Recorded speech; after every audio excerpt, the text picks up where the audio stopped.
Okay, okay, okay. Wow, that one was loud. That one just broke the decibel meter. Holy shit. Okay. Sorry about that. Anyway, we're live. I think we should be. Maybe, possibly, quite possibly. Yes, we are live. This one reminds me that I still haven't actually fixed the fucking Streamlabs thing, alert box thing. Let me actually do that first, just in case. Yeah, because I'm gonna keep forgetting to do that. Um, yeah, I also need music because honestly, I will lose my mind otherwise. Man, I wish I could actually play any actual music. Fuck me. Um, I'll have to find some royalty free music to be honest. Like there are some YouTube playlists. The problem is like I'm not sure how many of them are also not copyrighted on Twitch.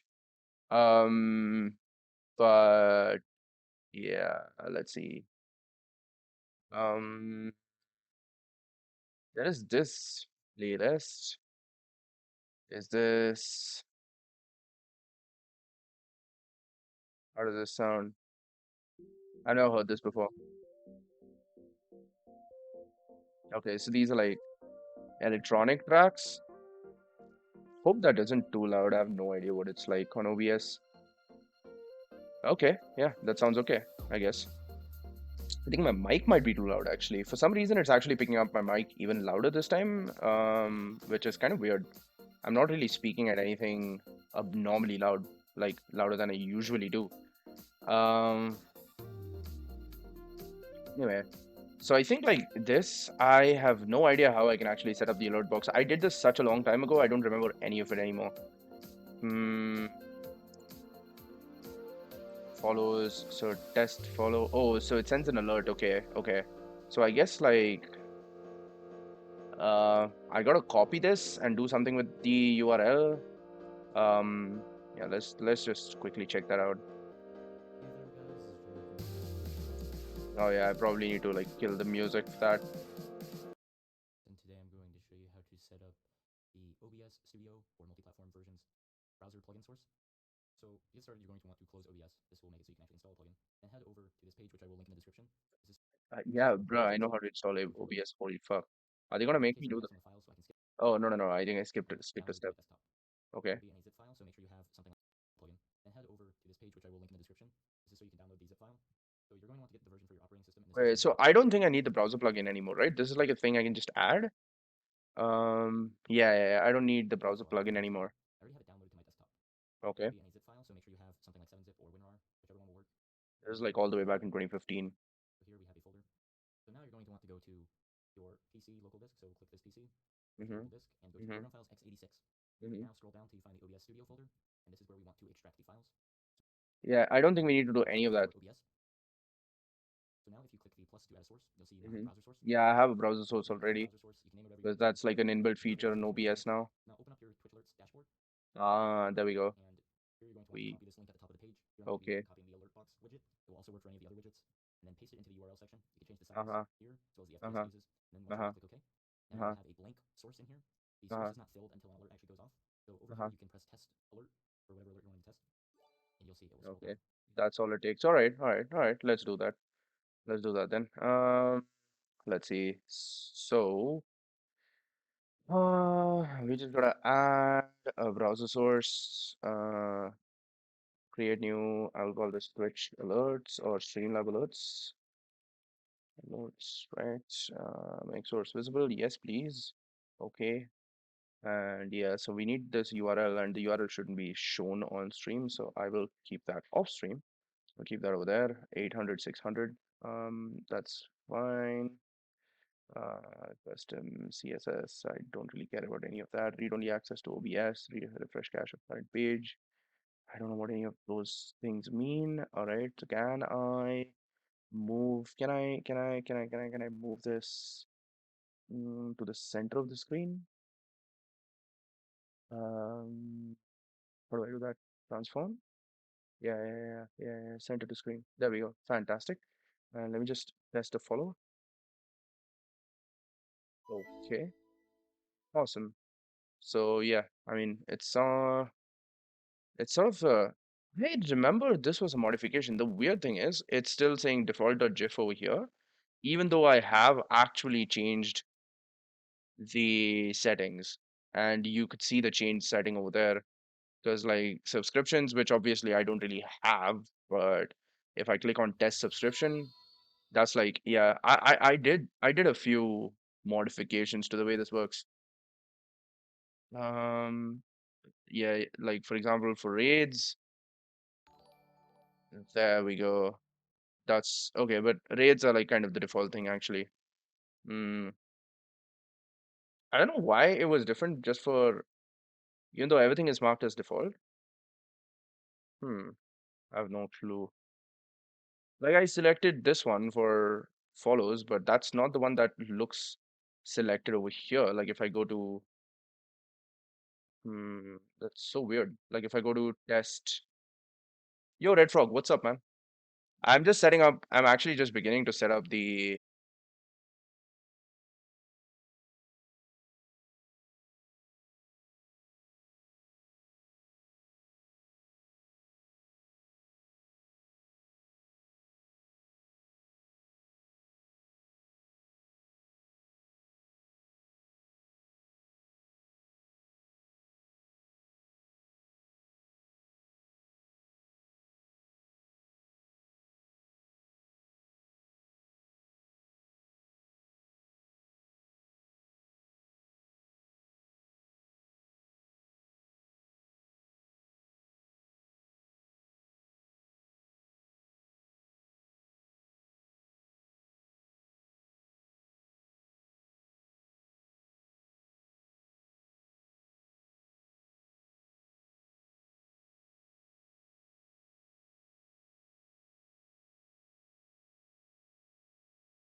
The seafloor is getting steeper. Slakey's got carried this way. A massive school of glowing lanternfish swims past. What are lanternfish? Are those the things with a weird bulb on their head?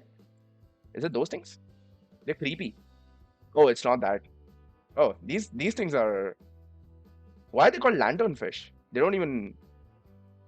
What are those things? You know the ones with the weird deep sea fish with the bulb on their head? Deep sea fish with bulb on head. 1 mpm sheesh. 1 minute per message. Yeah, I know. One message per minute, or rather, both ways. It works both ways. Yeah, anglerfish, deep sea anglerfish. That's what those are. Yeah, these things, the weirdo ones. This looks like, I don't know if this is real. I think this one is like an artist impression. This is probably what they really look like. These look a lot more, I don't know, menacing than this. This one just looks like it's, you know, having problems in life. Like, look at it. Kind of feel sorry for this. This one, I'm a little bit terrified of. This one, nah, not so much. Like, look at this. It's almost helpless. It's like a pug. It's like a pug variation of a fish, you know? So weird. Anyway, so these should have been called lanternfish. They have a lantern on their head and all that. Why are they called anglerfish? They don't even look angular, they're round. I don't understand this. Fish naming people, get your shit right. Come on. Anyway, they must spawn quickly in order to reach such large numbers, maybe exponentially quickly. You should model their growth rate to be sure. Although you know nothing about the specific species of lanternfish, you make some guesses about their attributes. Surely, each lanternfish creates a new lanternfish once every 7 days. However, this process isn't necessarily synchronized between every lanternfish. One lanternfish might have 2 days left because angular is scary. Yeah, that might be the reason. That might be the reason.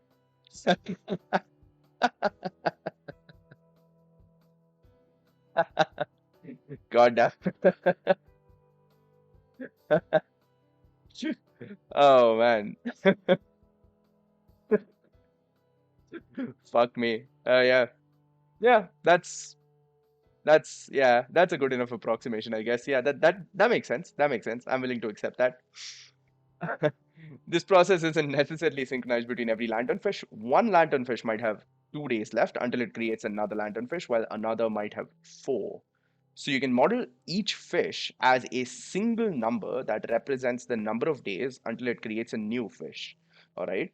Furthermore, you reason a new lanternfish would surely need slightly longer before it's capable of producing more lanternfish.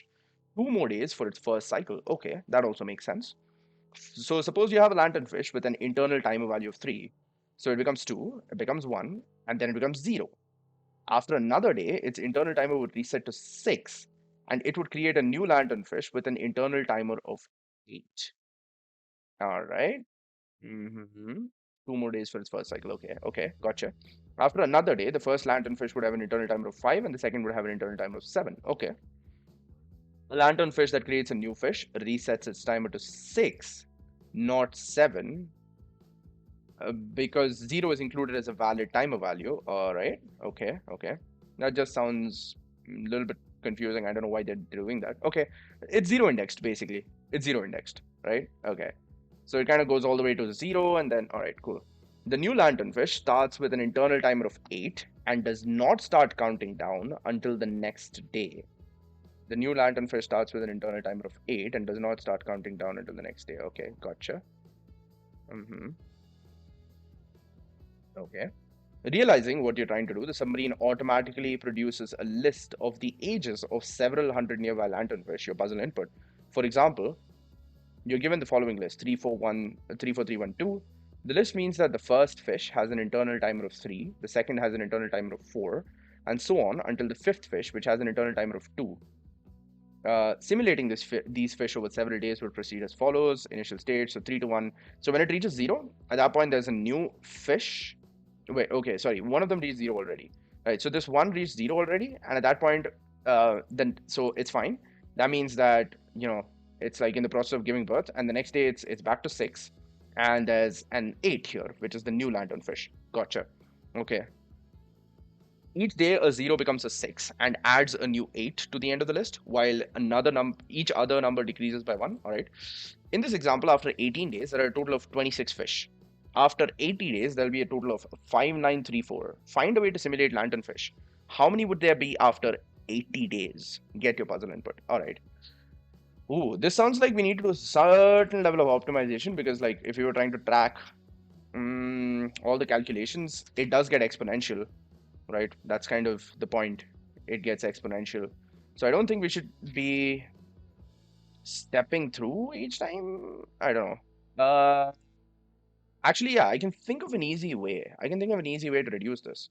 To Godwo, what's up? Well, I mean, yeah, I'm not going to do that. What the fuck was I just doing? Right? How does this become like this is supposed to be a hi, right? Or a salute?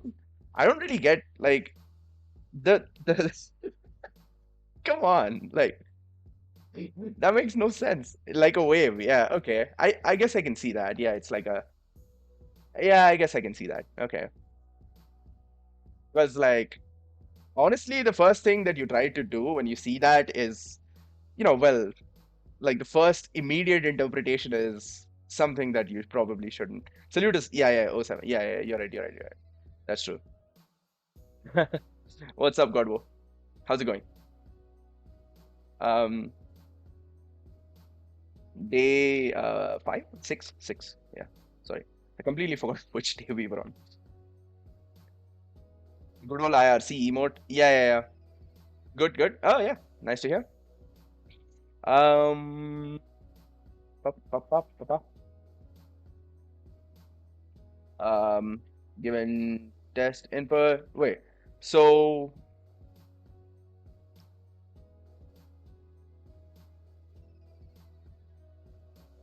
um, number of fish, number of what what fish? These are lanternfish. Okay, fish uh, is as provided. I'm writing as provided because I kind of want to test both these cases. Like I kind of want to test the 18 days and the 80 days case, both of them, right? Just to make just so that we catch any potential errors earlier.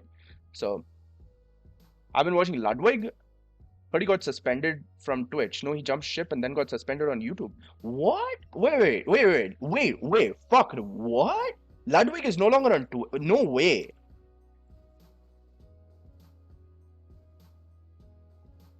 You cannot be serious. Days after has he? I mean, yeah, the content ID is a different thing, but he moved to YouTube. Really? Why? Why would Ludwig move? Oh my god, he's not verified anymore. He doesn't have the partner badge. Wait, the partner badge does show on like people, right? I know Matafe is partner. Yeah, it does. Holy fuck. Why did Ludwig move? What? Bro, this guy's like one of the biggest streamers on Twitch.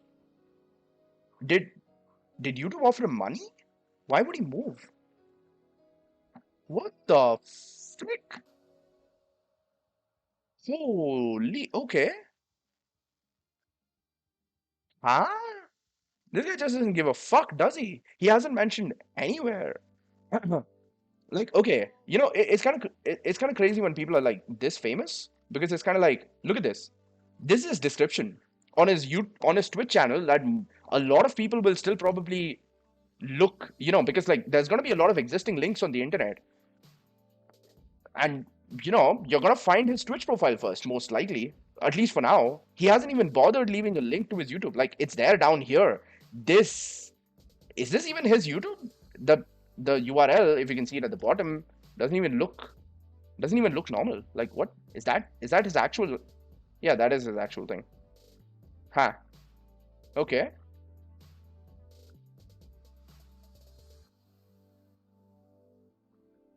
What the fuck?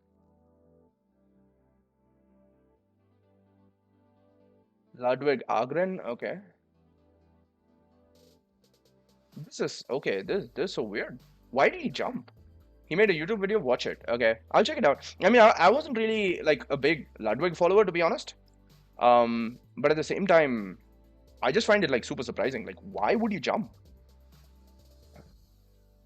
I don't think jumping to YouTube is that crazy. I, I think it is if you're Ludwig.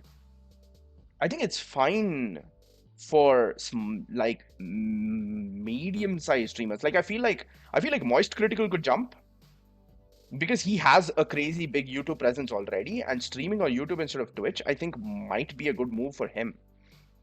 Maybe. There also remains the fact that he's directly said twitch.tv/moist critical in all his videos, which is kind of a problem at that point. But still, like he does have a YouTube presence. Most people discover Critical via YouTube, right? Via Penguin Zero, his YouTube channel. They don't discover him on Twitch directly. I mean, at least I didn't. I don't think anyone I know did. Like, YouTube keeps putting his stuff on recommended. So for him, I would understand. But Ludwig, no. I don't really think Ludwig has that much of a YouTube presence yet. Maybe that's the point. I don't know how this works, dude. Like, I just feel like you're abandoning like a huge base that you already have for somewhere where, a different platform where it's not necessary that you'd become one of the biggest. Like, he is the biggest on Twitch. Like, number one, if I remember correctly, in terms of earnings. Might be wrong about that one, but I'm pretty sure he's like in there or at least in the top three. I think it's like SQC's at number two, and then he's like the top earner on Twitch. So yeah, I mean, I fucking remember his 30-day stream, uninterrupted stream. The what was it called? The subathon. Basically, he got so many.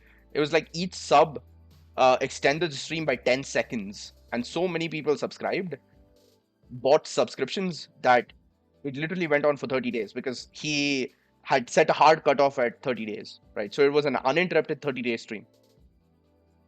After he did that, Twitch actually went ahead and limited the stream length to, I think, 48 hours. Um, they went and did that because it was, yeah, they went and did that. So, like, yeah, I don't know. I honestly hope this music is royalty free, okay? I hate it when my words get like muted in the middle. I honestly get really pissed. Um, hmm. His partnership had expired on November, and he went to talk to both YouTube and Twitch, saying he wants to choose the other company. Twitch didn't give a shit, and YouTube fought to have him there. Oh, giving him more freedom and perks. Plus, YouTube makes more money, and he needs it for Mr. Beast type shit.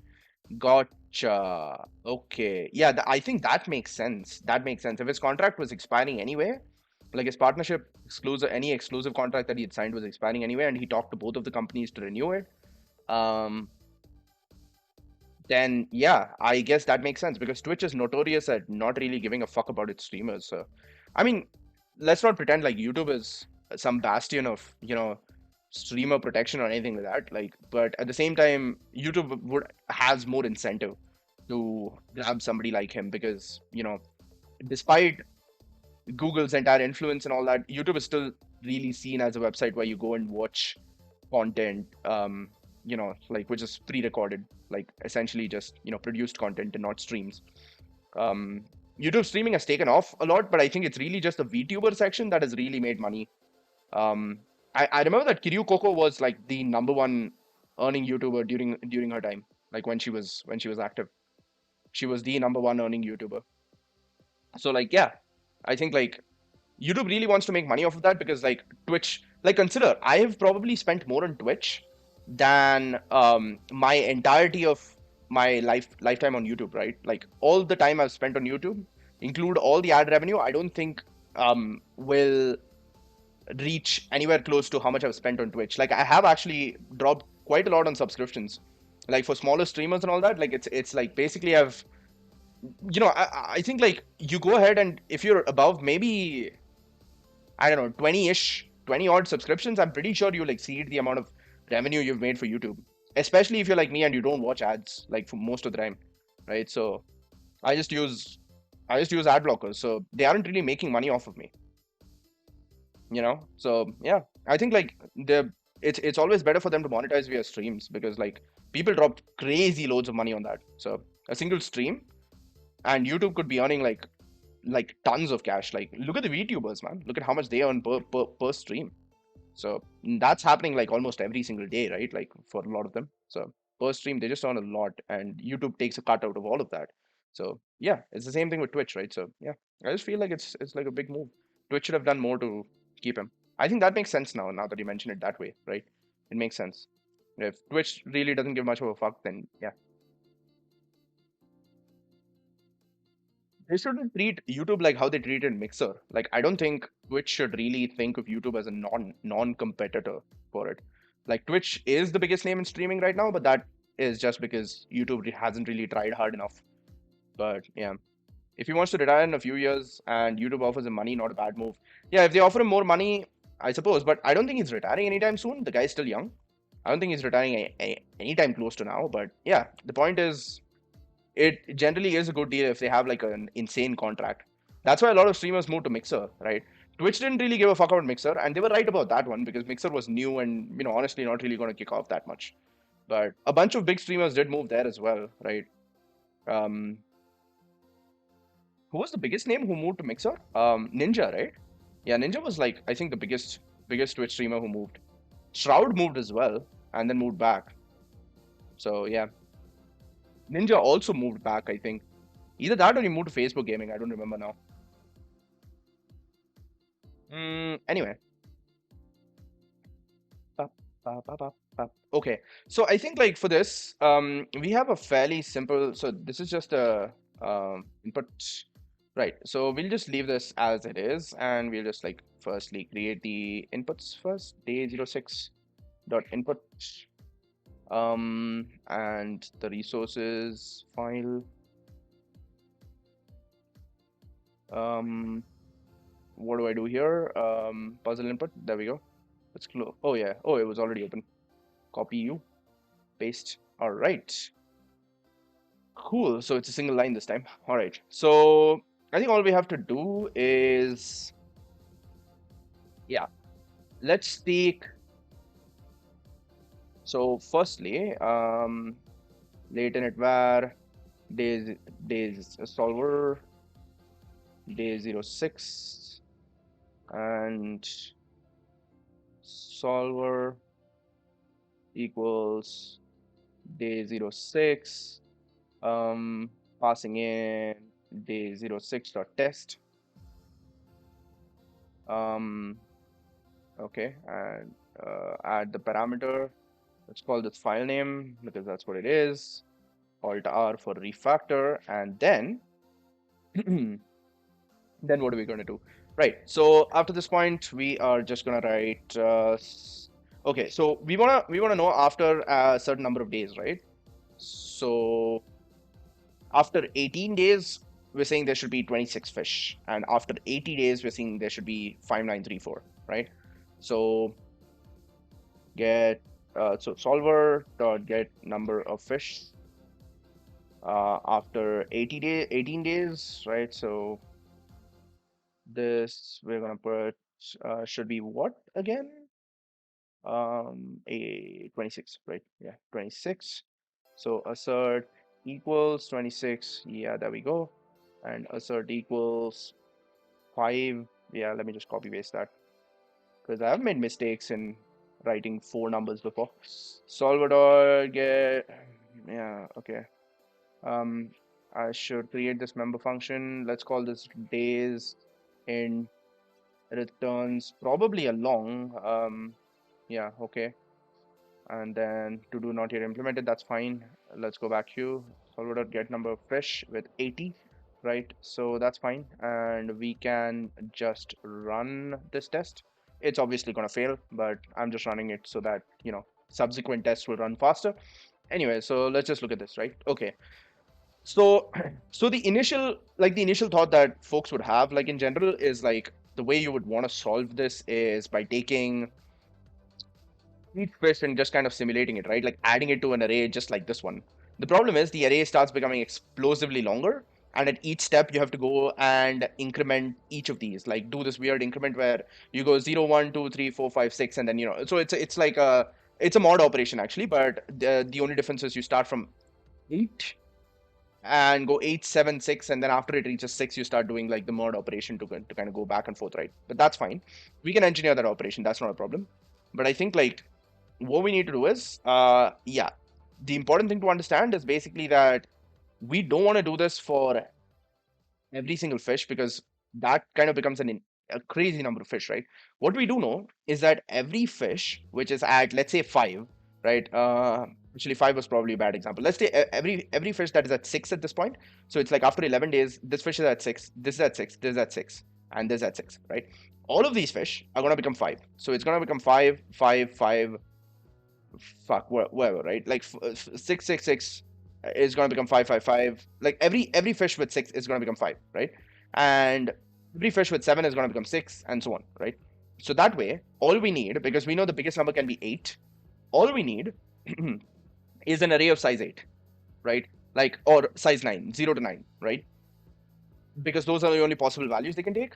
And each of the indices 0 to 9, or 0 to 8, each of the indices would basically have a count of how many fish there are on each level. That's it, right? So yeah, that's basically how we want to track it, is what I'm thinking, right? So let's do that. Let's do that, right? So the first thing we want to do is we want to save the input. Okay. So I'm just going to save that as an array of numbers. So I'll just call that as init fish val init fish equals because this is, we're not even going to bother about this one later on, right? So it's just going to be a list of int, and that's the data type. And we just want to, so this can be private, sure, and we just want to do an init, and we kind of want to do init fish equals read file and process file name, and the we're just going to have one line, right? Honestly, we're just going to have one line, and what we want to do with that line is we kind of want to split it by comma, right? And um, the problem is this in itself will return a list. So I should probably not. Hmm. Yeah, I'll just do a dot first at the end of it. That's fine, right? So all we need to do is we need to process this line. So it dot split with comma dot app map map it dot to int, right? So that's pretty much all we need to do. What's your problem? Dot first. Cool. That's all we need to do. And this it shadows, I think we'll add an explicit parameter. We'll just call it line. And so the line we just split by, not by dot. What the hell am I doing? We need to split it by comma. And yeah, that's it, right? So that's going to give us the init, like the initial array of fish as such, right? And what we need to do now is we kind of need to create a data structure, right? Um, we need to create a data structure which actually gives us what we want, right? So how do we do that? So we basically need to, yeah, so it's just going to be an hmm, fish stage fish stage count, where each one is kind of like, what it is like the key of it is going to be the stage that they're at. So it's either stage 8, which is the new fish, or stage 0, which is like a fish that's about to give birth to a new fish, right? Yeah, and we just need to encode the rules after that point. So I think that's about it we need to do, right? Yeah. All right, cool. So all right, so how we want to do that? First we want to read init fish. We want to, okay, and we want this to be an array. We just want it to be a mutable list as such. Oh, no, no, no, an array, because I think we can assign stuff. We know that 8 is the biggest, right? So well, um what am I going to call it? Count. So, and this initial state gives us, yeah, okay, yeah, I think that's fine, right? So that'll be helpful, I think. Uh, yeah, mm, yeah, I think the initial state, yeah, we can do something with that, right? So, by the way, what's the actual input? So it's like 1144. It's just going all the way till 8, right? Yeah, okay, cool. I think we're good. So this point, val Uh, fish stages, okay, equal to array of int, okay, where we kind of need to provide a size. So it's of size 9 because 0 to 8, right? And the initializer is basically going to be um, an integer. So this is going to be the index, of course, right? Um, Init is called for each array element sequentially. It should return a value for the array element given its index. So it gives us the index, right? Oh, I'm so sorry. All right. So we kind of need to count. So init fish. So the way that it's going to work is init fish dot count. Oh, wait, what's your problem? Number of elements in this collection. No, that's not what I want. I want count with the predicate. Um, int to unit, right? So actually, yeah, here we can give it. What's the key actually in this case? It's the stage maps to initfish.count, where the it double equals stage, right? That's it. Yeah, I think at this point, if I go ahead and put the test thing on debugger and I go here, let me just move this here, right?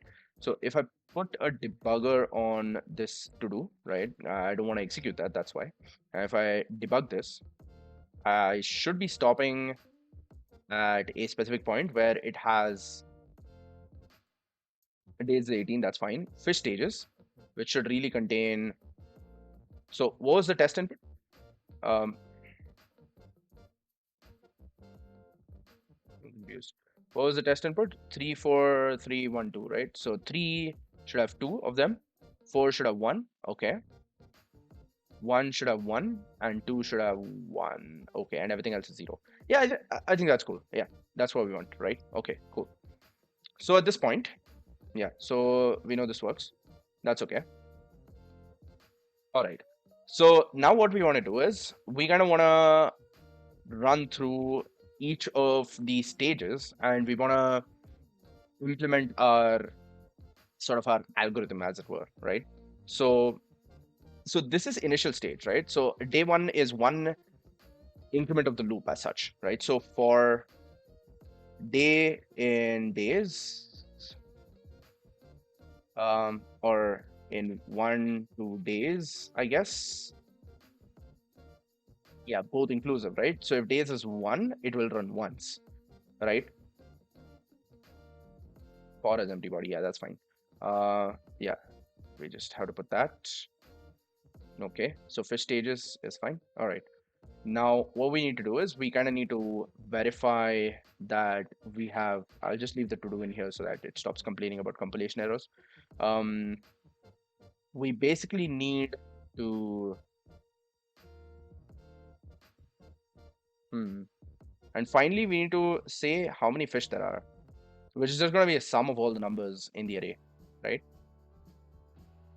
Yeah. Okay. I'm leaving that as long because I think like that's gonna go up by a lot, right? So like the sum of it, when I add up everything, I think it might exceed the limits of int, right? So I might also just leave this as long, to be honest, because if I do long, I can just do a too long here, and I think that should solve the problem, right? Stage long and int. Oh, okay. So it stage or too long. Fantastic. Okay. I think this should, yeah, this should still work. Right. So for day in one dot dot days, what do we want to do? Right. Um, what's your actually is fish stages a long array of int? Wait, we can't create an array of longs? What's your problem? Oh, count returns a long. Oh, that's the problem.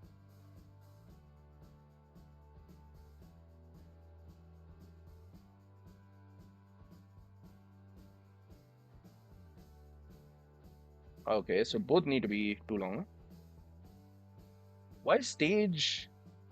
Oh, stage is the index. Hmm, unfortunate. I wish there was an easier way to handle that. Apparently not. Okay, that's fine. Mm, yeah, okay, that's fine. Right. So what do we want now, right? So for each day, we kind of want to process it, right? So how do we process, right? That's our algorithm. So basically, we want to take everything which is at um so for stage or fish in fish stages, right? So this kind of gives us the not the key. This gives us the value, not exactly what I want, right? I want the index. I want the index. So for I in fish stages dot indices, right? For each index, right? If I is 8 or 7, I is 7, right? Okay, so actually here is where I'll do a when expression on I, right? 8 or 7. Okay. Oh, no, no, no. I think I can do like 7 comma 8, right? Or something. If it's 8 or 7, we kind of have to do, so there's like one case over here, right? In all other cases, what do we want to do, right? That kind of thing. So else, yeah. Oh, there's like one problem though. So if I have like a bunch of, I need this to be atomic. That's the problem. Like all the fish, that's the problem. Like I can't increment them. Because there's like a cyclic order, right? Like zero, all the zeros become six. So that count gets added to six. All the six becomes five, all the five becomes four, all the four becomes three, and so on. When the zero becomes six, at that point, each one creates a new one at eight as well. Yeah, yeah. So this is not exactly what I can do. I have to set each one fresh. So I have to put it as a var, maybe.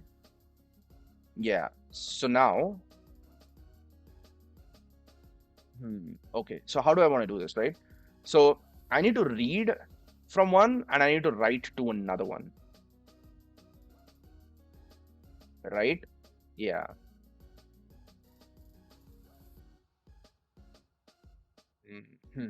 That's how I need to do this. Mutating while iterating always blows. Yeah, I know. It's like kind of one of those things that you don't. The worst part is it's like one of those things which you don't really think about as you're doing it, but it's like when you get to that point, you suddenly go like, oh fuck me, I have to go and do this all over again. Like that's the problem. Like when you're thinking about it in your mind, it's not something that comes in because it's like it just seems like such an obvious operation, right? Like, and then it's like when you actually try and code it at that point, you're like, oh wait, if I actually modify index 0, then index 6 will fuck up or something. So yeah. Well, in this case, actually, if I go and modify index 0, it's index 1 which will fuck up because it's kind of like, yeah, let's think about that. Let's think about that. I forgot which one is which. But yeah, it's basically the value of 1 needs to be added on to, like, the value of 0 needs to be replaced by the value of 1. But then if I do that replacement, I can't find the value of 6 because that needs to be whatever goes into 0, right? 6 needs to be whatever comes in from 0 and whatever comes in from 7. So yeah. Yeah. So it's like a bunch of things. Yeah. Anyway. So let's set val um fish next stage or next day stages, right, is equal to array of 9, array long of 9, uh, and it's just going to be 0l, right? It's just going to return 0 for everything because like this one is where we're going to actually populate the things, right?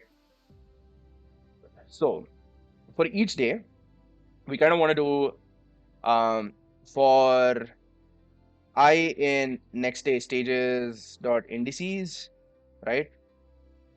When I, right? So one expression on this, right? When it's equal to 0, okay, so 0 will just get from 1 and so on. So that's all fine.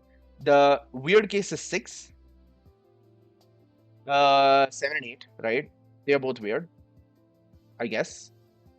Um, yeah, 8 is weird, definitely, for sure. Okay, yeah. So 8 is weird, right? So 8 will basically take so a to do, and this is gonna be new fish from previous stage 0, right? So 7 is also weird to do. Oh, not weird. It's like from stage 8. Okay, so that's the thing. 6 is weird because 6 will be from both stage 6 and 0. Sorry, stage 7 and 0, right? That's going to be this. And 5, 4, 3, 2, 1, 0 are all not weird because they're all from the next stage, which means 7 is also not weird, right? So 8 and 6 are the only weird ones. Else is from next stage, right? From whatever else, like I plus 1, from I plus 1, right? So I'll just write from I plus 1. Cool. That's basically how it's going to be. Cool. Yeah. So I think that makes sense. So this is new fish from previous state 0. So that means I have to set this to fish stages of 0, right? So yeah. So set this. How do I set this, right? So it's like next day stages of I equals fish stages of 0. All right, that's what that is. If it's a 6, from both say 7 and 0, so next stage status of I equals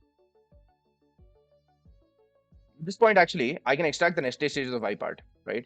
So next day stages of I equals, there we go, type mismatch long found unit. Yeah, that's fine, that's fine. We'll come to that. Equals to do and wait, what's your problem actually? Oh yeah, to returns unit, right? Okay. I think that's basically the issue, of course. Um. Oh yeah, no. I just need to map it like this. Yeah, yeah. Okay, there we go. All right. So 6 will get from both 7 and 0. So it's basically going to be fish stages of 7 plus fish stages of 0, right? Else, it's basically going to be fish stages of I plus 1. That's it, right? And then you just set fish stages equals next day stages. Beautiful. Um, I think this needs to be inside the loop. Maybe not, actually. Does this need to be inside the loop? At each step, you set this fresh. Then, yeah. Drunklord doing AOC right now? He's always been doing it. Oh, the music died. Fantastic. Ah, it's because YouTube likes to pause it, saying, "Are you still watching?" Which is like this annoying thing they picked up from Netflix. I don't know why they do that. It's bloody stupid. Return fish stages dot sum. Boom. There we go. So this should return long in this case, right? Okay. I think that's about it that we'll need for this one. Let's run this. It might be wrong. Oh, it was right. Okay, awesome. So test function solve part 1. Okay. Solver equals day 06 dot prod. Cool. Println solver dot get number of fish with 80 days. Round the fish in 80 days. What's our answer? Boom. That's a much smaller number than I expected. I needn't have used long at all. But who cares? Cool. That was easy. Um, Suppose the lanternfish lived forever and have unlimited food and space. Would they take over the entire ocean? After 256 days, in the example above, there would be a total of this lanternfish. How many lanternfish would be there after 256 days? I think we don't need to write anything. Given test input, we have a ton of fish because we already used long after 256 days. Um, so assert equals that L solver dot get number of fish 256 256, yeah, there we go. And let me just copy paste that part, pop pop pop, and run. Let's see how long this test takes to run. It's instantaneous, bitch. All right, solve part 2. This is so dumb. This is actually so dumb. All right, no way the second part is this easy. Come on bruh, come on bruh.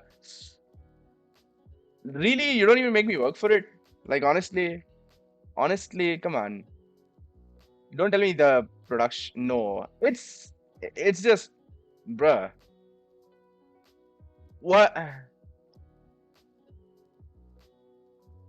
dude?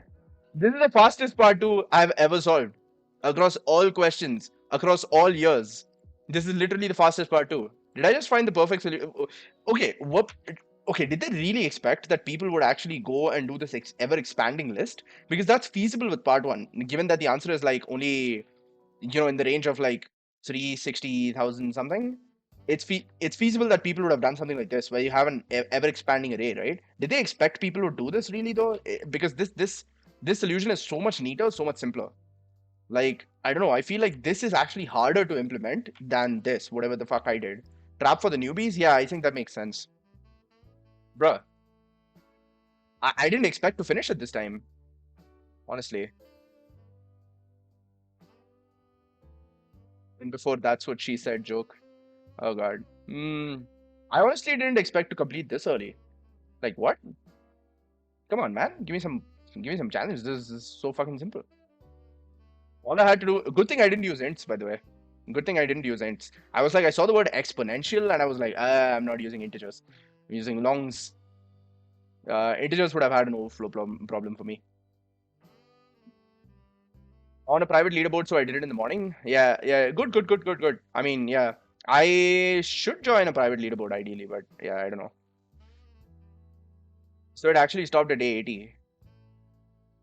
What? No, part 2 is like day 256.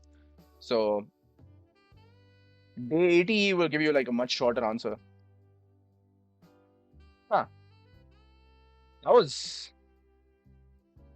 I feel cheated, dude. I was looking forward to the second part of this. I didn't expect that I would be able to change a fucking value to the parameter that I put over here. I would be fine. I didn't expect that. I expected to write some code. I didn't have to write anything.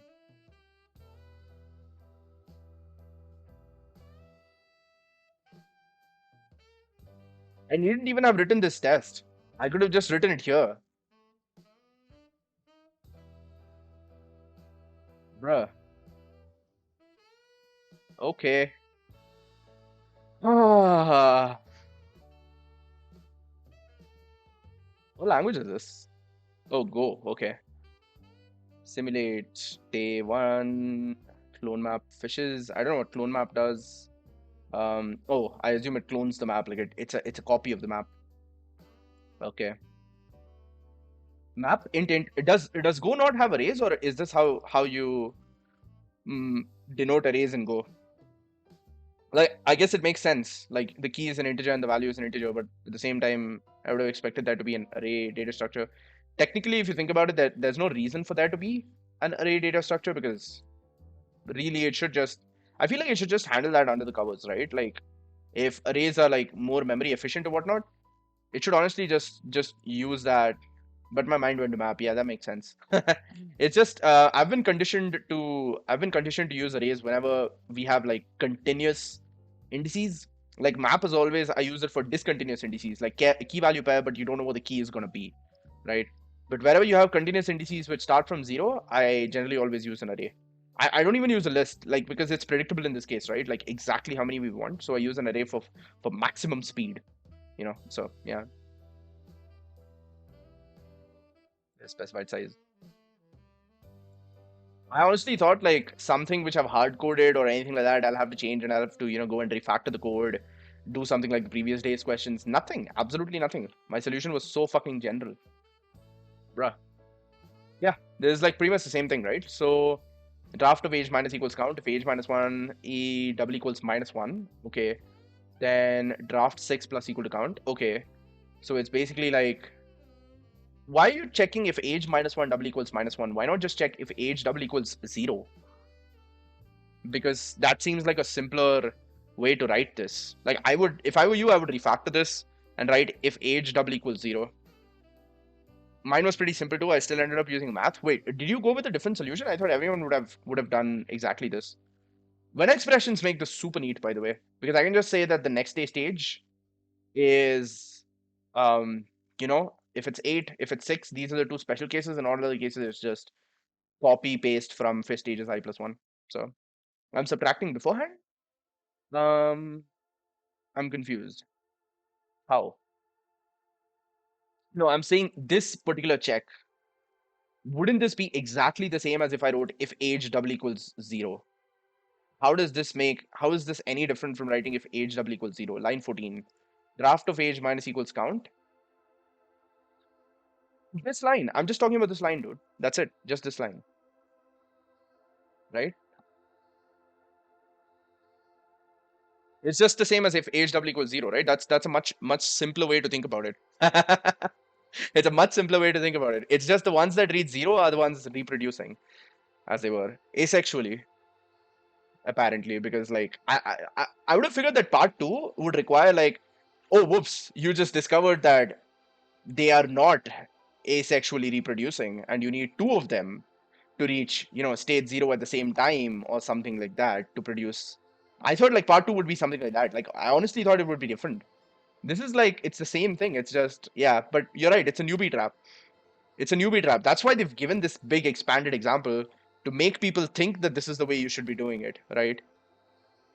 That's the reason they've done this. But I don't know. Give enough interviews, and at that point, you start immediately trying to think of the most efficient solution for this. But yeah, it's not like this is a difficult question in any sense. But yeah, I don't know. I think the least efficient part of my entire solution is actually this part, because this part is actually looping over initfish. I just figured because initfish wasn't too long, I could just do this, but it's actually looping over initfish every time for every single, like it's looping 9 times, right? It's looping over the entire array 9 times in order to count how many are there for each one. Because I couldn't be bothered writing like a longer thing. I just wanted a one-liner and do it, complete. But this is like literally I think the slowest part of the entire question. Just this part. It's looping over the whole array like 9 times, which is not necessary at all. But yeah, I don't know. Clone map. Oh, you wrote your own clone map function. Okay. I thought this was like an inbuilt thing. Because, okay. Clone, make, map intent, clone KV. Do you not have like a deep clone function inbuilt? I would have assumed there would be one. Like a deep copy? Go is like the least expressive language out there. Okay. Interesting. Kotlin has so many crazy utility functions. Like this dot indices thing is itself so nice. So nice. Like it's so nice to have this, Like, I don't know. It's just so nice to have it. Like it. Parse input. Okay, yeah, that's fine. Yeah, but it's like the same general algorithm. We do this and yeah, all we need to do is set and we are good. Yeah. Technically, I don't need to do this reset as well. Like, because I just realized that next stage is I will always copy, and that's gonna do it for every single index anyway, and so that way it is going to do it for all the indices for sure. So that way initializing it each time is actually worthless. Like I think I should probably just move it out, right? If I do that, I feel like that is also like a very I mean, again, super small inefficiencies, none of it really matters. Oh no, no, it did matter. It did matter. Why did it matter? What's going wrong? Ah, so we initialize it over here. It actually changed. Can you explain to me why? We are overwriting every single index, right? Because we are looping over every index over here. We are overwriting every single index. When I is, yeah, so 0, 1, 2, 3, 4, 5, 6 will go to this case, 7 will come back here, and 8 will go to this case. And it copies over values from fish stages. Why are we having a different result? Wait, let me try the first test. It fails. Was 32. Interesting. My solution is quite different. Let's see it. Let's see it. Link it. Oh, you've already linked it. I don't know how I didn't notice.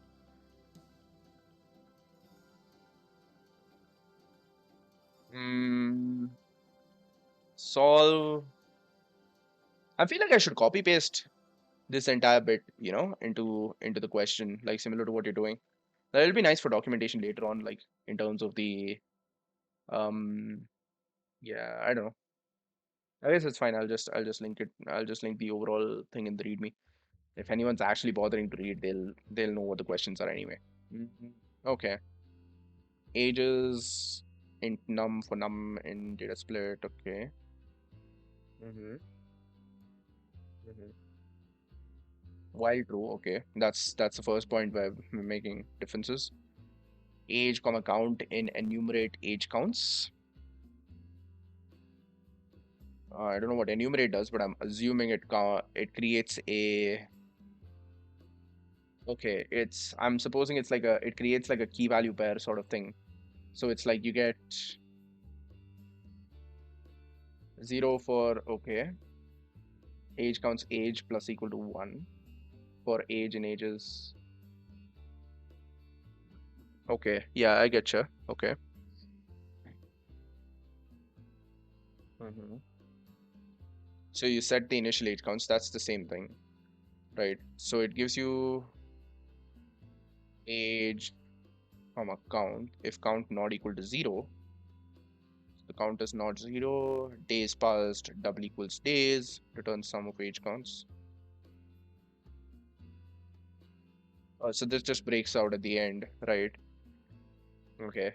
Technically, you could have made the loop a lot simpler by like not keeping an infinite loop with the termination. Um, I'm making a deep source release at 11 p.m. Wish me luck. Good luck, man.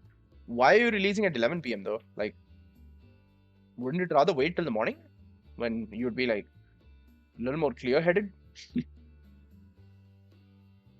I generally try not to do like very crucial shit late at night. Simulate the oldest fishes aging to 0, then one more 8 to 6. We do this by left shifting the what?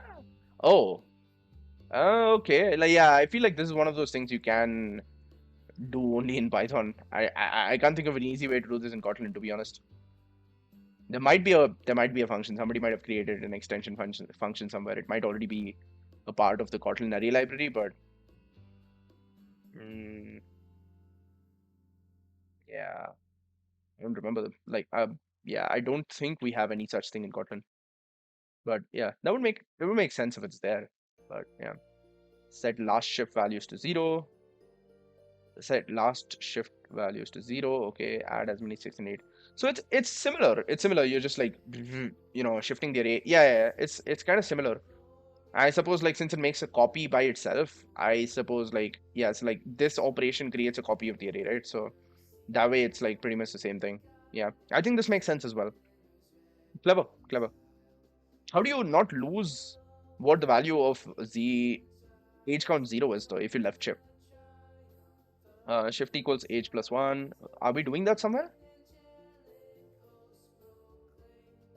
I don't know the syntax, all right? I don't know what this does. I'm just believing the comment here.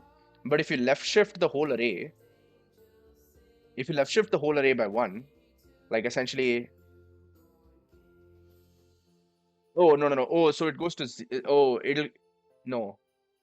You left shift, right? Yeah, yeah, correct, correct. So if you do that, does it automatically rotate around? Like, does it do it rotationally such that you don't lose the value of 0? I assume it goes into 8. Last one, which is 8, right? Set it to 0 times shift, okay. But I'm not sure I understand this bit as well as I think it is. It's not left shifting actually. Stop lying. You're lying then. Yeah, I guess I'm not really clear on like how this operation is supposed to work.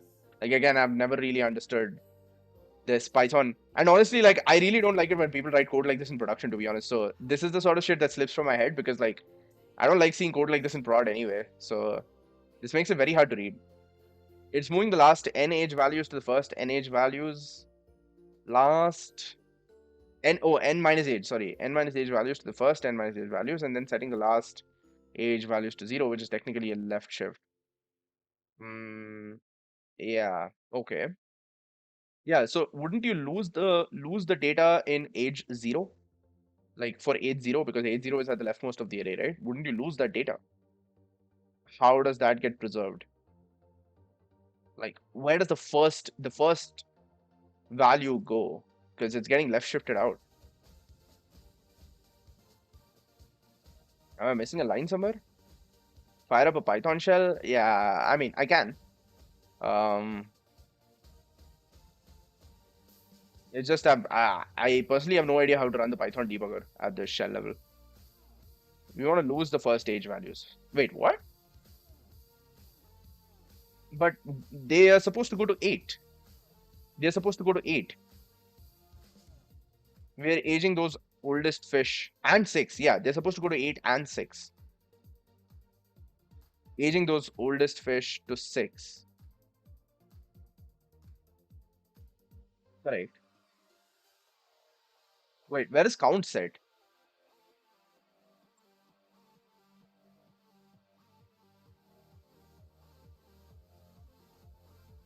Mm, what is your data structure in the first place? Like age, so it's a map of age to count, right? Yeah, it's the same as what I did. So age counts is a map of age to counts. It's the same thing. Okay. So you get an age and a count. So count comes from the array. Yeah, yeah, I get that. I get that. So age counts 6 plus equal to count. Age counts 8 plus equal to count. Count not equal to 0. Then you do all of this stuff. If days passed, wait, if count not equal to 0. Mhm. So the count is not 0 for a specific age. Age counts 6 plus equal to count. But wouldn't this add every single count to 6 and 8? That's not what we want to do, right? We want to add to 6 and 8, we just want to add count 0, count of age 0, not every single one. What am I missing?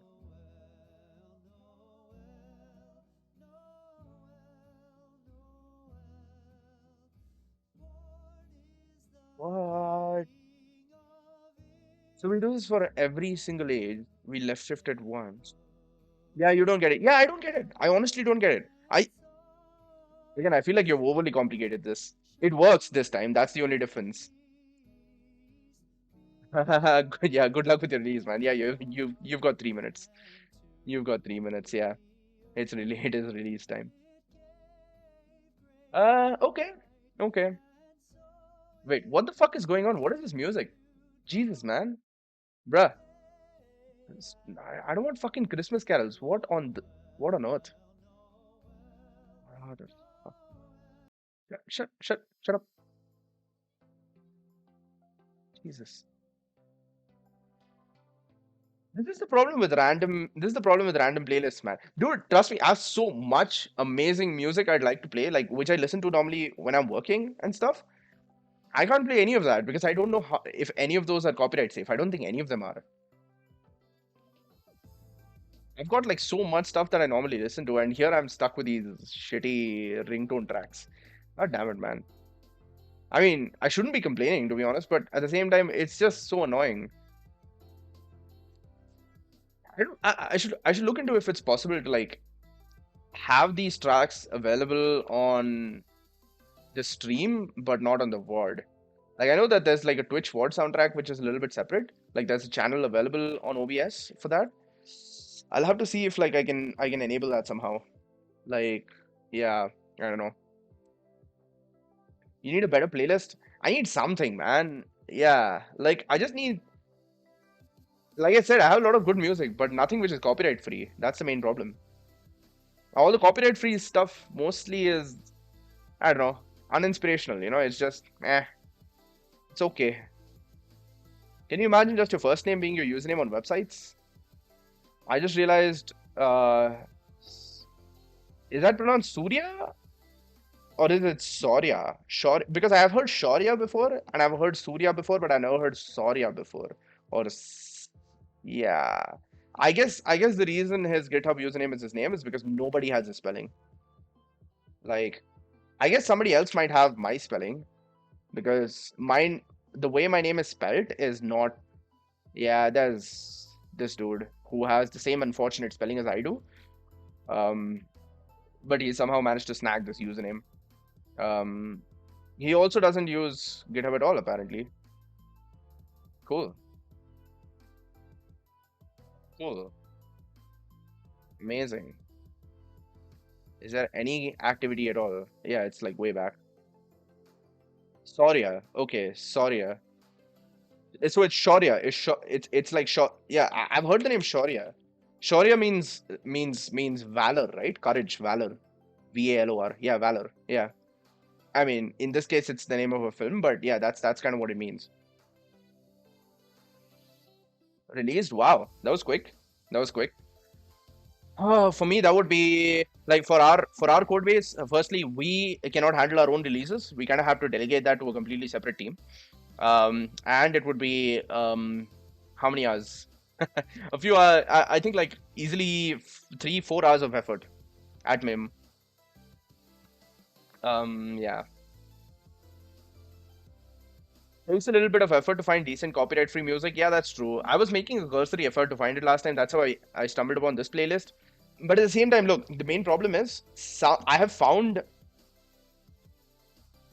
decent copyright-free playlists before, which have been like um it says it's copyright free, etc., etc. I stream it on Twitch. Later on in the VOD, I find sections are muted, and then I get pissed, right? So it's like that's the main problem. Like even though it says copyright free, the problem is like at the time when the compilation was taken, it might have been all copyright free, but then it's possible. This is the fucked up part, right? It's possible for musicians to apparently reclaim copyright, which was something I was completely unaware of. Like I didn't know this was a thing, right? But it's possible for them to like reclaim copyright on a piece of music that they have actually set to public public domain use, which is fucking weird, right? Like I don't know, apparently some of them do that and then they put copyright strikes on everyone who has already been using it. So I don't know, it's just fucked up, but that's the way it is.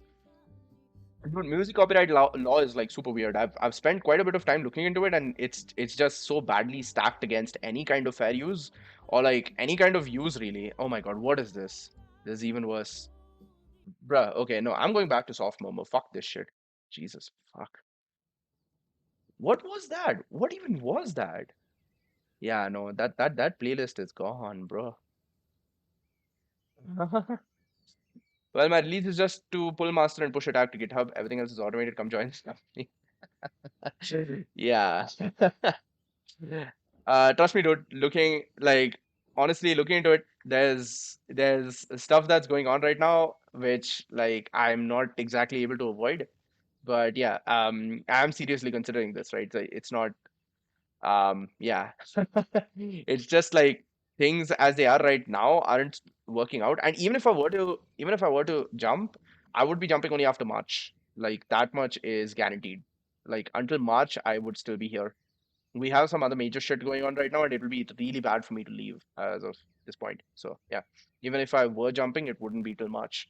That said, like I think like I will probably start processes to at least try and look into it. That's yeah, but it's just like I don't know like for sure. Also, yeah, I think yeah, this should be fine. I don't know why the music volume is like so loud for YouTube and like so soft for soft murmur. It's a little bit weird. Mm, yeah, this is maxed out volume wise. Birds greater than carols. Yeah, I mean I like this music. I mean I like this like background. I was just like getting a little bit tired of it because I've been listening to this pretty much like for the past 3 days, 4 days maybe. So yeah, but this is great. This is honestly like really good as well. So yeah, don't really have a problem with it per se. But I swear to God, if I get like word muted after all this, I'll just be sad. I don't know what else I can be, to be honest. I'll just be sad. But okay, I'm still trying to puzzle this one out, dude. Why, when I set next day stages to a single initialization outside, does it not work anymore? What is happening, right? We get a problem even by day 18. Why? Why is that happening? Because from what I can see, we overwrite every single index of next day stages, right? Um, so we should be good. Why are we not good? Why do we need to reinitialize this at every stage? Why? Do any of them actually reach zero after a particular point? Like, hang on. Let me go into the example. Oh yeah, so some of them, oh yeah, so it goes to zero. Oh, I think that's the problem, isn't it? Because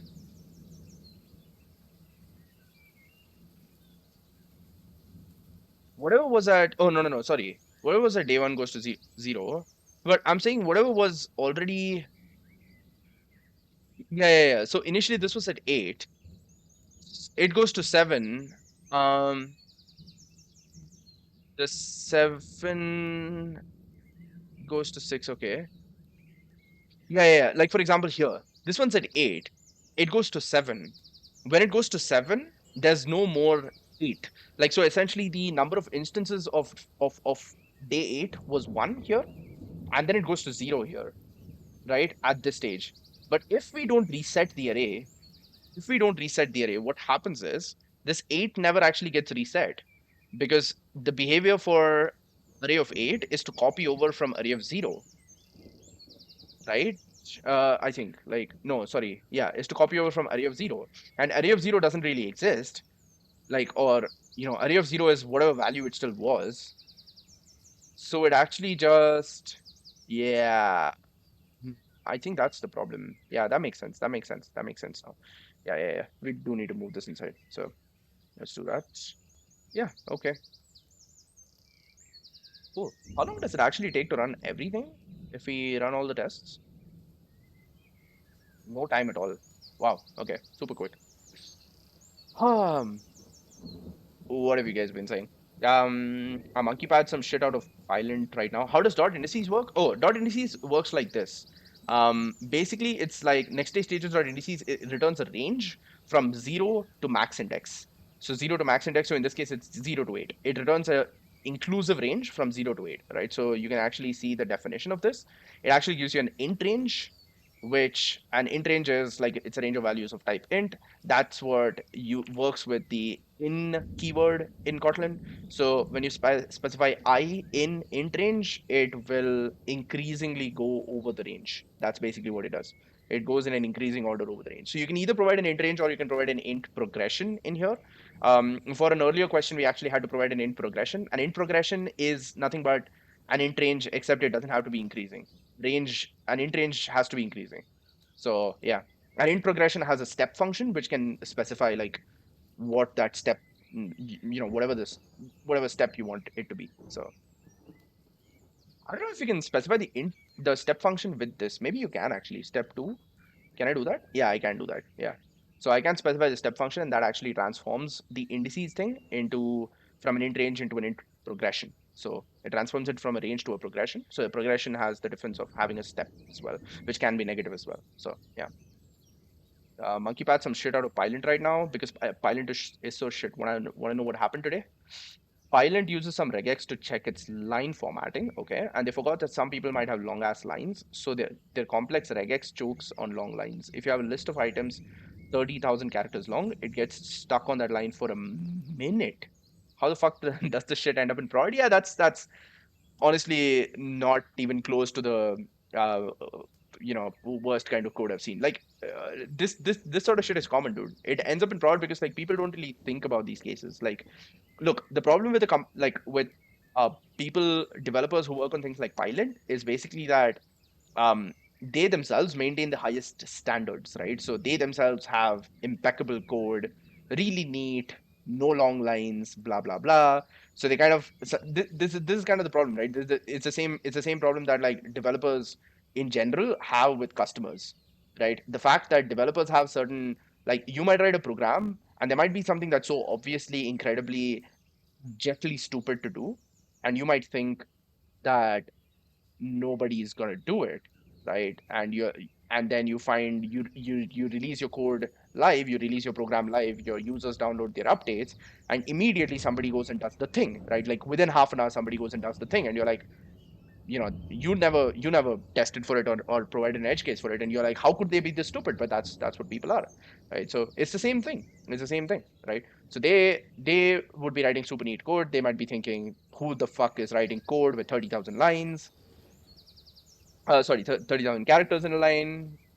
There are people who do that. So that's the reason they didn't have a test case for it. The reason why it took over a minute getting stuck on that line is because they just didn't think people would be capable of such evil, but people are capable of such evil. So yeah, that's why they fucked up.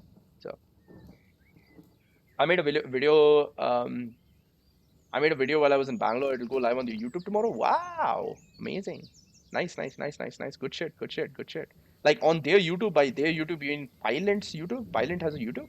I was not aware of this. Also, you're making YouTube videos for Pylint now? I'm confused. You have no idea how many cursed Python AST combinations I know of now. You know that you can have a block of code in Python without indentation for I in range n, print I, no indents, and CSTs need to support the print I. What do you mean? Like putting it on a single line? I know, I've written this code many times. If your body of the for loop or the if statement is only one line, why would you put this on an indent with a new line? Like I would just write this. I would just write this on the same line. Is that what you mean? Oh, not Pylint deep source. Okay, okay, yeah, that makes more sense. That makes more sense. Send me the video. Um, Send me the video. For I in range n, print I, no indents, and CSTs need to support this. So everywhere you can have an indented block in the CST, you might just not. Yeah, I think that makes sense, dude. Like, why is this surprising to you? It's not surprising to me. I've written code like this. I've written code like this. I mean, obviously, written only scripts. If I was working on like a production code base, I'd probably not really have such cases as much. I mean, I do occasionally have one-liner loops with loops and if statements with one-liner bodies. Usually in Java or Kotlin itself, that's what I do when I come up with those, right? I just write it on the same line in that case. I don't bother splitting it into a new line. I'm pretty sure somewhere in this itself, like I would have had it's cursed because I have to write CST manipulation code. I mean, but it is valid. See, look, look, look, look. This is what I meant. Like the very first file I opened, here it is, right? I could write it like this, but I won't because it's not required. CST manipulation code, I need to take care of every cursed edge case edge case shape that CST can be in. Yep, yep, yep, yep, yep, yep. See, that's kind of the problem. Like it's very similar to the problem that people have with like SQL, right? So it's just like with with SQL, people are like, why don't databases natively offer an API that makes sense, like a programmatic API? Why the fuck is SQL in English? Because it's hard to parse, right? It's kind of like, or less about being hard to parse. It's more like, yeah, you can't really write it like a programming language, and that's why you have things like ORMs, right? Which kind of try to bridge that gap and try to generate SQL for the programmatic stuff that you write, right? But now you're working on the other side of that, where the code itself is similar to SQL, right? Because you are trying to parse what is in essence text, just text, right? You're trying to parse that, and you're trying to get data out of it, right? So yeah. Did you know Python supports semicolons? Yes, yes. Again, I have written this. I have written this. I know it supports semicolons. I've written. I feel like these are parts of Python that I probably am more aware of than you are, because you write Python probably better than I do. Um, this shit works too. I've had my analyzer crash because someone pushed this abomination to GitHub and I didn't think about it. Yeah, I mean, I've written this code, bro. I've written this code. I've written code with if statements and stuff with semicolons in the middle. I've done this myself. I've written assignments on a single line, for instance, right? Assignments, like if I have like three assignments, I've written them on a single line before. I've done that, right? I like grouping up my assignments. Like, so if I were assigning like three variables which were very, very related, and then three other variables which are related to each other, I would write two lines instead of writing six lines. I would write like, you know, A equals this, semicolon B equals this, semicolon C equals this, and then D equals this, E equals this, and F equals this, assuming like, they were like, let's say like two separate sets of vertices for a triangle or whatever. Just giving a dumb example, but yeah. For like, so one triangle and another triangle. So I'd put them in two lines with semicolons in between. This is what I do, like what I actually do. I'm surprised you're surprised by this.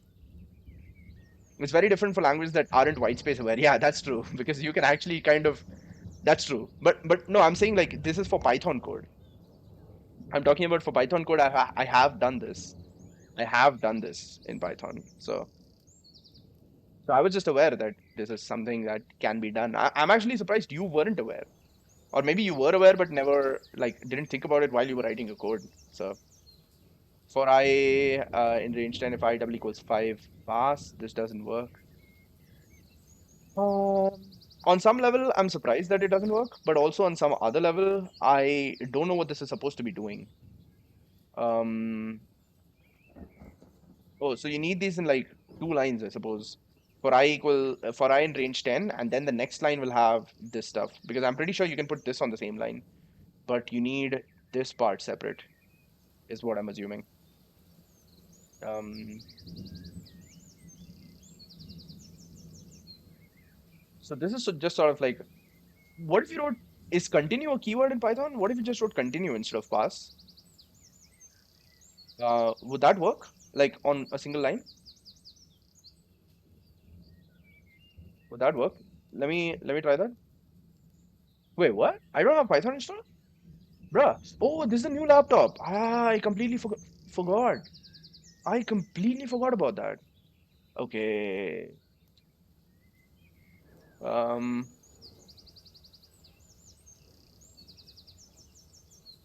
mhm.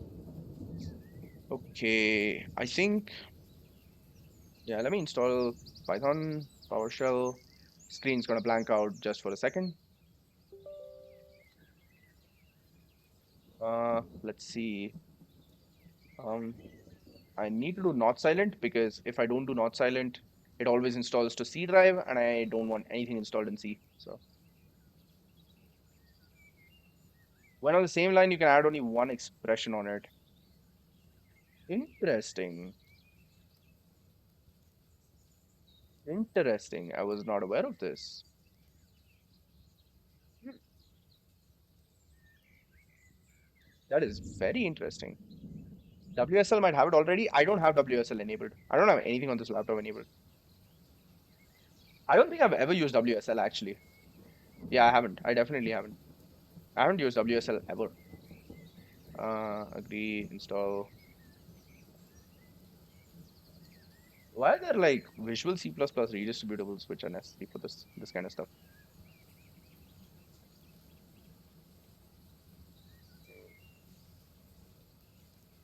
The semicolon case is even more weird. Hmm.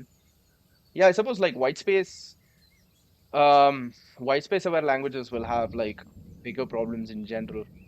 Like that's why that's what? No, I don't want to restart. No, fuck you. I don't want to restart my PC. I don't care. Is it trying to install the same thing? Or is it like a different one? No, it's a different one. It's a different one. I don't know what the difference is. Oh, that was 32-bit, this 64-bit. I don't know why it's trying to install both. I don't understand any of this. Anyway, um, when on the same line you can add only one expression on your semicolon. Yeah, I mean, like, yeah, that's the thing. Like white space aware languages, I think, have like generally bigger problems with passing. But again, I've no idea why Python chose to go that way. Like that just sounds like a route which was strictly unnecessary, to be honest. Um, add Python to path, yes. Customize installation, install launcher for all users, recommended, sure. Documentation pip, ECLTK and idle, yes. Python test suite, sure. Python launchers for all users, okay. Global PyLauncher to make it. Mm, Annie is drawing animated on stream. I'm not gonna open that on my stream, that's for sure. Who's Annie? Like, is that twitch.tv/Annie? Who's Annie? I have no idea who that is. Uh, Next. Install for all users. Wait, next. I don't have to install for all users. Right? I mean, it doesn't matter. There's only one user. It's just me. Files with Python requires the PyLauncher. No, I don't want to do that. I want to leave the associations as they are. Create shortcuts for installed applications. No, yes, maybe, yes, I guess. Horny Fox Girl VTuber. Okay, 100% my kind of VTuber. Hmm.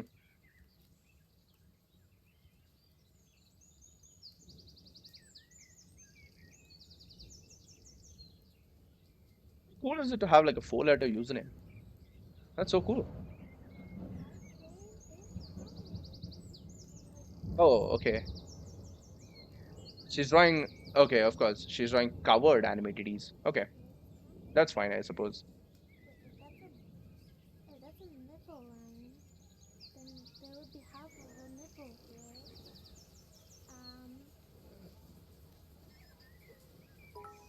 Her accent is weird. Where is she from? Huh. Okay. Cat as usual, going wild. I have no idea who this is. Artist currently living in Tokyo. Huh. Okay, interesting.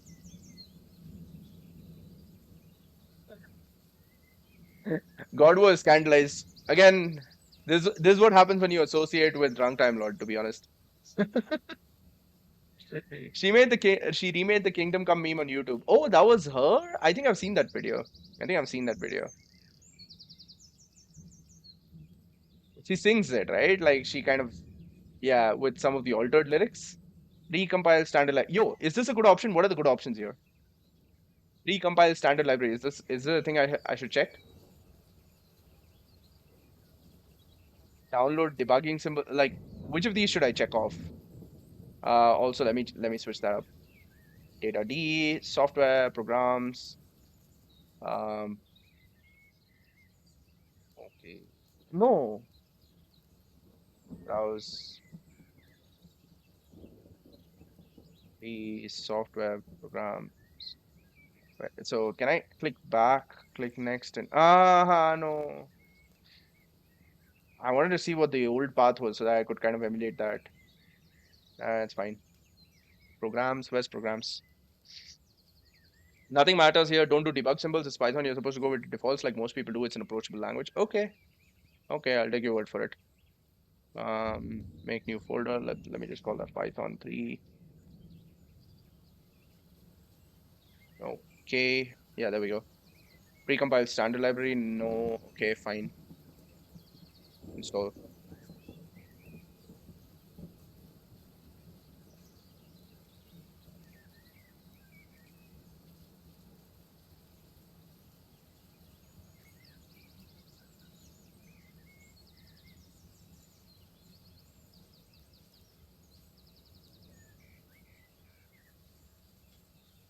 Oh, should I do this? Sure, why not? Was not successful. Why?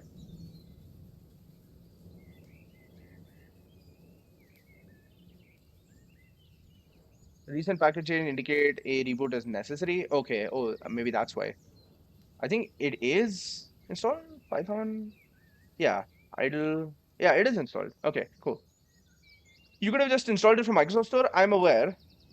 I'm aware. But I kind of wanted to install it from Chocolatey because I do have a bunch of. I decided to centralize that.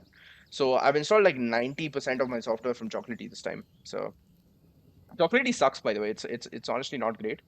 But yeah, WSL might have been easier, less decisions to make. Maybe, perhaps. But I do have to set up WSL, which I think is a whole different thing. So yeah, I think like that wasn't like something I wanted to look into at the moment. So I have everything installed from Chocolatey. That's kind of why I wanted to just install it from there. So yeah, Steve Dower is working for Microsoft now. He's a veteran core dev. He has set up Python for Windows now. Works super well. Okay. Yeah, I mean, look, worst case, all I have to do is uninstall it from Chocolatey. So, Choco uninstall Python. I do that and then reinstall it from Microsoft Store. I can do that. I'm fine with either. It's just Microsoft Store. I think like won't give me too much flexibility in terms of how I do things. Like I like to have all my software in D. I don't really place anything in C, to be honest. Like you see, like I have like 1,000 GB for my external hard disk, right? And so I generally like just putting stuff in that. I don't like writing too much stuff to my SSD. Like only if I really use programs like super often, I like to install them to the SSD. Otherwise, I like to have things in my hard disk. So throwing trivia at you, I don't care to be honest. Yeah. I mean, yeah, I get you. I get you. I think like I'm just saying like I think if using Chocolatey for this turns out to be too much of a hassle, I'll just uninstall Python from that and I'll reinstall it on yeah, I'll just reinstall it on using the Windows Store thing. You know why this gets super loud at random times as well? Like soft murmur, it kind of like is like the same volume for 90% of it, and then there's just this loud ass thunderclap, which is just like twice as loud as the previous stuff. Like I can see on the decibel bars. Okay. Anyway, that's about it. I've just kind of extended this, like dragged this along because honestly, I was done with this way earlier than I expected to be. Let's just commit all of that. Get add dot. We did pass the test, right? Yeah. Okay. Mm, terminal. Yeah. Get status. Get commit hyphen m date 06. Get push. Awesome.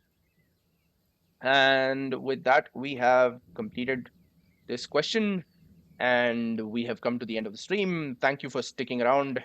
Yeah, I will catch you guys tomorrow. Not this. I will catch you guys tomorrow, and yeah, we'll we'll just we'll continue with the next question. That's about it. Yeah. Good night, man. Good night. It is pretty late. Cool. All right. Bye bye. Thanks for sticking around.